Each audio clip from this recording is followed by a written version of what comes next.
So let's talk about working with investors in building your self-storage company or getting in the self-storage business. Hello, my name's Mark Helm. I'm the author of Creating Wealth Through Self-Storage, and I'm the creator of the Self-Storage Quick Start Academy. And I have learned a lot from the investors in our projects. In fact, much of it I shared with you last week as we discussed in the first part of working with investors what they're interested in, what are some of the benchmark numbers, and how to begin to design a relationship with working with investors. So if you put yourself in the place of most investors, what you'll see is what they have their attention on is not that complicated. So you've told them the self-storage story. You've told them about your story in the they get it. They want to invest. They have invested. They are now your partners. Now what? Now, how do you keep ongoing relationships that are good with your investors and do it in a way that allows them to support you in doing more projects if that's the goal you're after? And remember, the investors that I'm recommending you work with at this stage are not people who are trying to create their wealth through self-storage. No, that's you. I'm talking about investors who already have their wealth and they're trying to protect it and they're trying to watch it grow. And usually they have their attention on their money in that order, protecting it, then watching it grow. So let me share with you 3 things that I have found, mostly the hard way, from working with investors that makes a huge difference once you have a partnership that's made up with investors. The first is communication.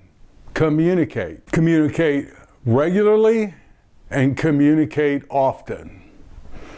I have found that ongoing, steady communication goes a long way in building the confidence of the investors that they have invested their money with the right group.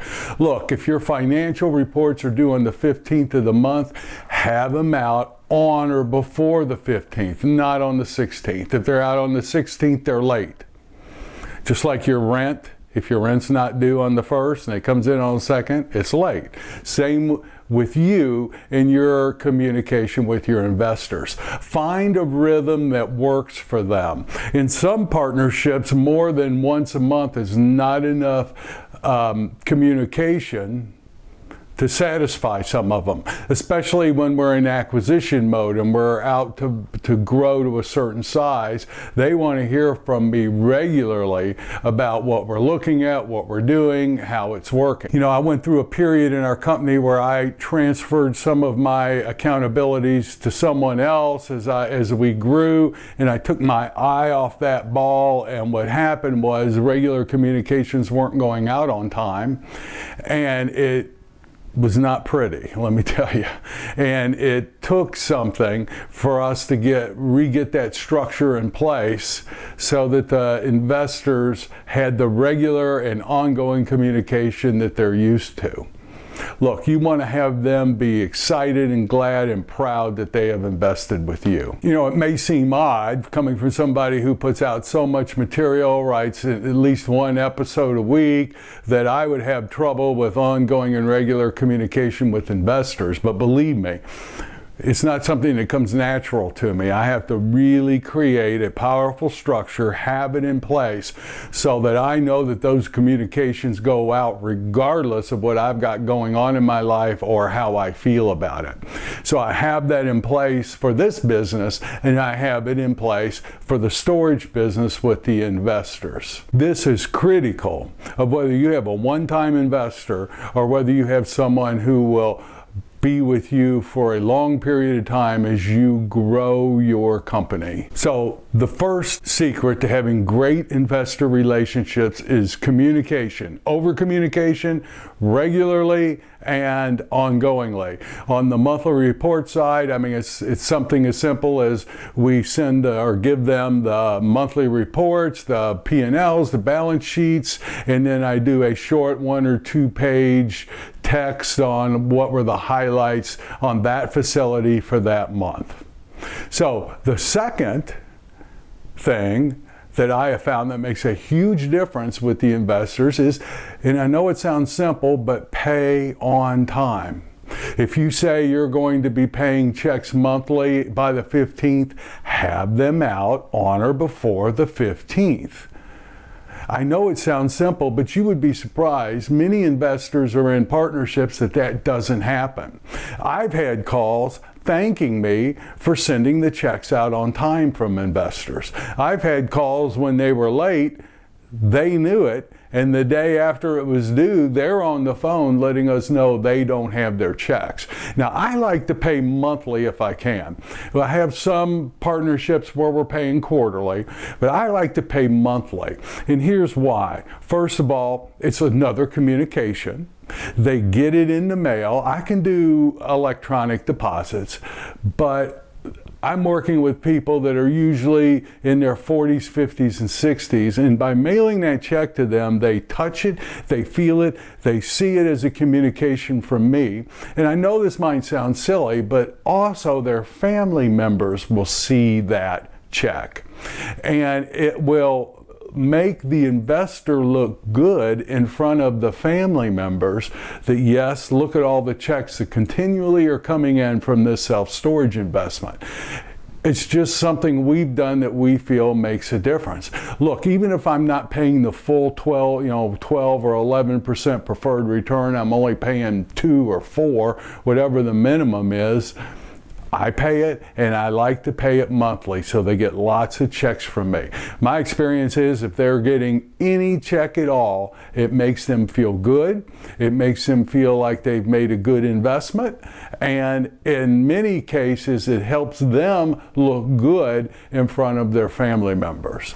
Pay regularly and pay when you say you're going to pay.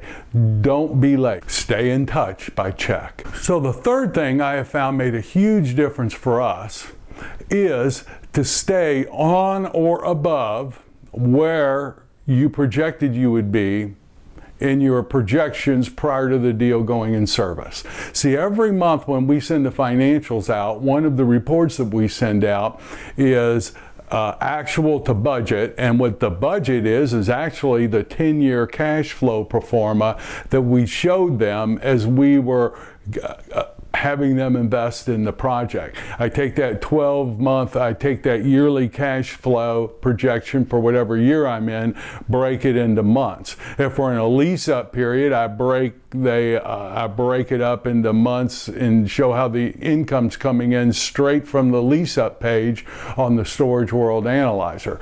But what I do is, the reason I do that is, I want them to know exactly where this project is in relationship to where we said it is.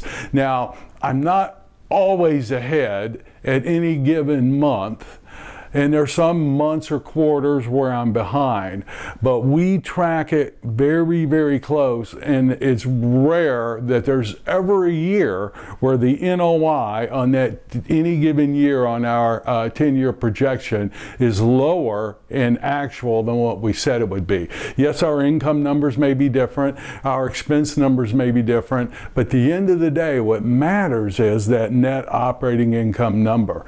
And when you show them year after year, month after month, that you are hitting or ahead of where you said you would be, that builds the confidence. That reinforces the confidence. If your expenses are over in a given month, but yet the net operating income, the important number, is on target or ahead, the expense overage is a non-item to be discussed. The NOI, at least for us, that is the critical number. And if you have project after project, year after year, where you're hitting or exceeding the NOI numbers, they are thrilled that they're working with you. What happens is these investors very often will be bringing friends and other family members in.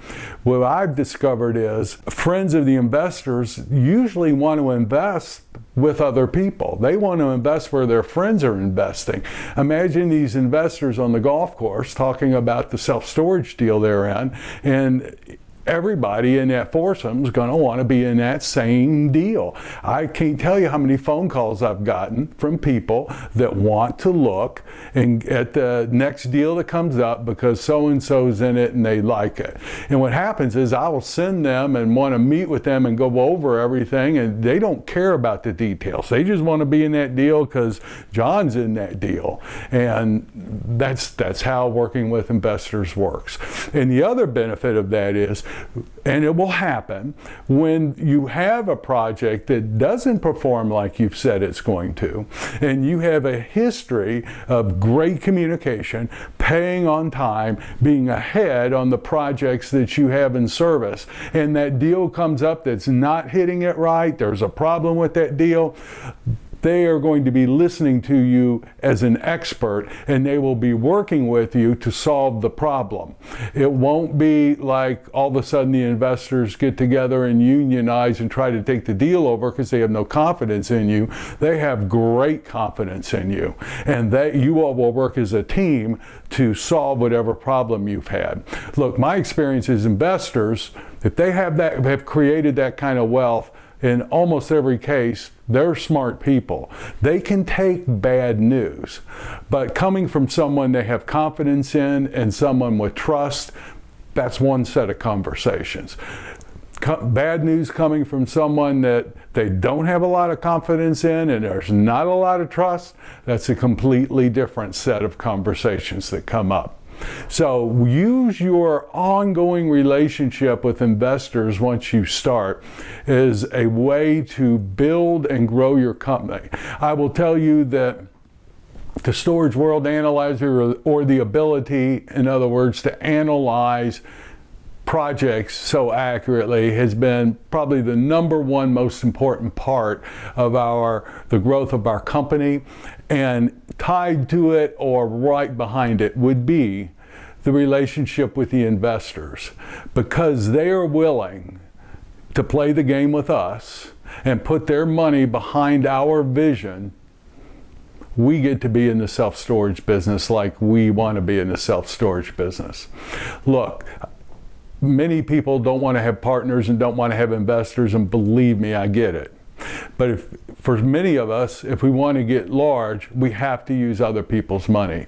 And I will tell you, there is nothing more fulfilling than creating a vision, having other people get that vision, having other people give you their money so that you can win on the vision that you've created, and then support you all along the way. That is a very fulfilling way to build a career. And you can't have a better asset, you can't have a better product than self-storage. So I hope this has been helpful to you if you are interested in working with investors and growing your company through investors. So ultimately it comes down to something very, very simple. Here's what it is. Do what you say you're going to do. Do it by when you said you're going to do it. If you can't do it, communicate ahead of time that it isn't going to happen and why, and you will have the most fantastic relationship with investors you can imagine. So thank you very much. My name's Mark Helm. I'm the author of Creating Wealth Through Self-Storage, and I'm the creator of the Storage World Analyzer, which is a financial analysis tool specifically designed for the self-storage industry. You can find out more about it if you're not aware of it at creatingwealththroughselfstorage.com or storageworldanalyzer.com. Thank you very much, and I look forward to connecting with you again soon.